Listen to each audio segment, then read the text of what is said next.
10 ఏళ్ల పాటు వాళ్ళు మిత్రులు. ఆ రెండు పార్టీలు కలిస్తే మూడో పార్టీకి ఇబ్బందులే. అలాంటిది ఇప్పుడు ఆ రెండు పార్టీల మధ్య సఖ్యత కరువైంది. ఇక ఇందులో ఒక పార్టీ అధ్యక్షుడు తాజాగా చేసిన కామెంట్స్ ఇన్నాళ్ళు అంటకాగిన పార్టీకి ఇబ్బందిగా మారింది. ఇంతకీ ఆ రెండు పార్టీలు ఏవి? పార్టీ అధ్యక్షుడు చేసిన కామెంట్స్ ఏంటి? Let's watch.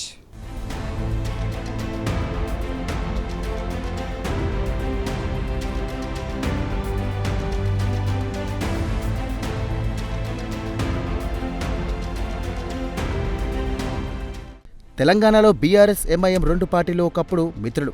కానీ ఇప్పుడు మాత్రం అందుకు రివర్స్. రెండు పార్టీల మధ్య దూరం పెరిగింది. బీఆర్ఎస్ అధికారంలో ఉన్నప్పుడు ఎంఐఎం పార్టీ కారు పార్టీకి దగ్గరైంది. దోస్తు మేరా దోస్త్ అంటూ చెట్టా పట్టాలేసుకొని తిరిగింది. ఇక బీఆర్ఎస్ పార్టీతో కలిసి హైదరాబాద్ జిల్లా స్థానిక సంస్థల ఎమ్మెల్సీ, ఎమ్మెల్యే కోటాలో ఎమ్మెల్సీ స్థానాన్ని ఎంఐఎం దక్కించుకుంది. రాష్ట్రంలో ఏ పార్టీ అధికారంలో ఉంటే ఆ పార్టీతో ఎంఐఎం దోస్తీ చేస్తుందనేది అందరికీ తెలిసిన విషయమే. ఇక పాత బస్తీలో పాటు హైదరాబాద్ నగరంలో ఎంఐఎం ప్రభావం చూపుతూ వస్తోంది. దీంతో అధికారంలో ఉన్న పార్టీలు సైతం ఎంఐఎంతో దోస్తీ చేస్తాయి. ఇక ఈ క్రమంలోనే రాష్ట్రంలో 10 ఏళ్లు అధికారంలో ఉన్న బీఆర్ఎస్ పార్టీ ఎంఐఎం పార్టీతో దోస్తీ చేసింది. గతంలో స్వయంగా బీఆర్ఎస్ అధినేత కేసీఆర్ ఎంఐఎంకు మాకు ఫ్రెండ్లీ పార్టీ అంటూ ప్రకటించారు. దీంతో ఎంఐఎం సైతం బీఆర్ఎస్ పార్టీకి పూర్తి స్థాయిలో సపోర్ట్ చేస్తూ వచ్చింది.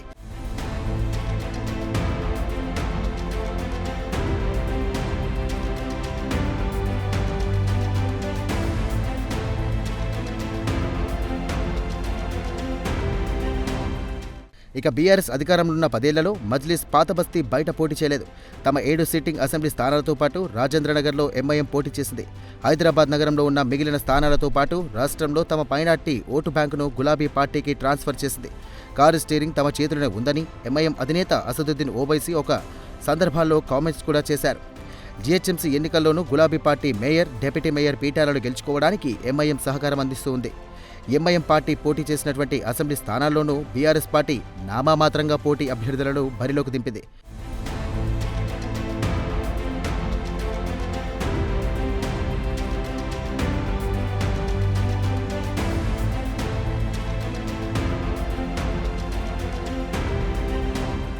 ఇక 2023 అసెంబ్లీ ఎన్నికల్లో బీఆర్ఎస్ ఓడిపోయిన తర్వాత ఎంఐఎం దూరమైంది.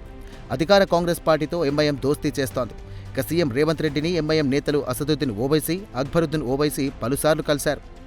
రేవంత్ రెడ్డి సీఎం అయ్యాక పాత బస్తీ అభివృద్ధిపై ఎంఐఎం ఎమ్మెల్యేలతో కలిసి సెక్రటేరియట్లో సమావేశం కూడా నిర్వహించారు. ఇక కాంగ్రెస్ ప్రభుత్వం తీసుకున్నటువంటి మూసీ అభివృద్ధిని ఎంఐఎం స్వాగతిస్తూ ఉంది. మూసీ పరివాహక ప్రాంత ప్రజలను ఖాళీ చేసే వారికి డబుల్ బెడ్రూమ్ ఇళ్లు, అలాగే నష్టపరిహారం ఇవ్వడంపై సానుకూలంగా స్పందించింది. ఎంఐఎం ఎమ్మెల్యేలు మూసీ అభివృద్ధిపై ప్రభుత్వం నిర్వహించే కార్యక్రమాల్లో పాల్గొంటూ ఉన్నారు. ఇక బీఆర్ఎస్ వర్కింగ్ ప్రెసిడెంట్ కేటీఆర్ సైతం ఎంఐఎం కాంగ్రెస్ పార్టీతో దోస్తీ చేస్తుందంటూ కామెంట్స్ చేశారు.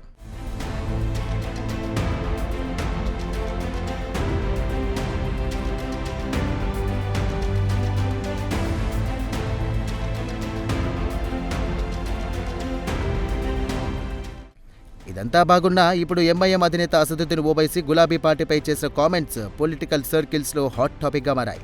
కేంద్ర మంత్రి బండి సంజయ్ కుమారుడి వ్యవహారంలో గులాబీ పార్టీ చేస్తున్న ఆరోపణలపై అసదుద్దీన్ స్పందించారు. ఈ అంశంపై కేటీఆర్ టార్గెట్గా అసదుద్దీన్ విమర్శలు చేస్తూ ఉన్నారు.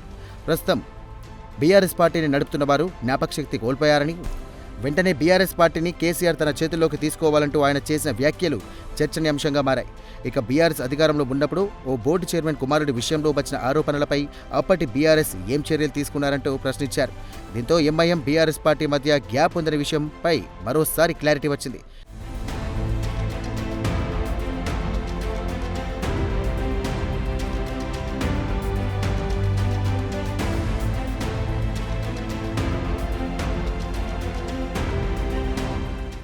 ఇక తాజాగా కేంద్ర మంత్రి బండి సంజయ్ కుమారుడి అంశంలో రాష్ట్రంలో పొలిటికల్ హీట్ను రాజేస్తోంది.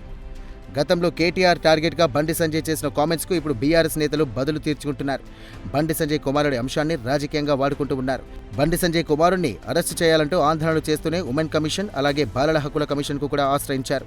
ఇక రాష్ట్ర డీజీపీని కలిసి కూడా ఫిర్యాదు చేశారు. ఇలా పలు రకాలుగా ఒత్తిడి పెంచే ప్రయత్నం చేస్తుండగా తాజాగా అసదుద్దీన్ ఓవైసీ బీఆర్ఎస్కు ఉద్దేశించి చేసిన వ్యాఖ్యలు కారు పార్టీకి ఇబ్బందికి గురిచేస్తున్నాయనే వాదన వినిపిస్తోంది. మొత్తానికి రాజకీయాల్లో శాశ్వత మిత్రులు, శాశ్వత శత్రువులు ఉండరు అనే అంశం ఎంఐఎం పార్టీ రూపంలో మరోసారి స్పష్టమైంది. మరి ఓవైసీ చేసిన వ్యాఖ్యలకు బీఆర్ఎస్ కౌంటర్ ఇవ్వకపోవడంపై రాజకీయ వర్గాల్లో హాట్ గా డిస్కషన్స్ జరుగుతున్నాయి. ఇక ఇప్పటికైనా అసద్ భాయ్ చేసిన కామెంట్స్ పై పింక్ పార్టీ నేతలు స్పందిస్తారా లేక తమకేమీ వినబడినట్టుగా వ్యవహరిస్తారో వేచి చూడాలి.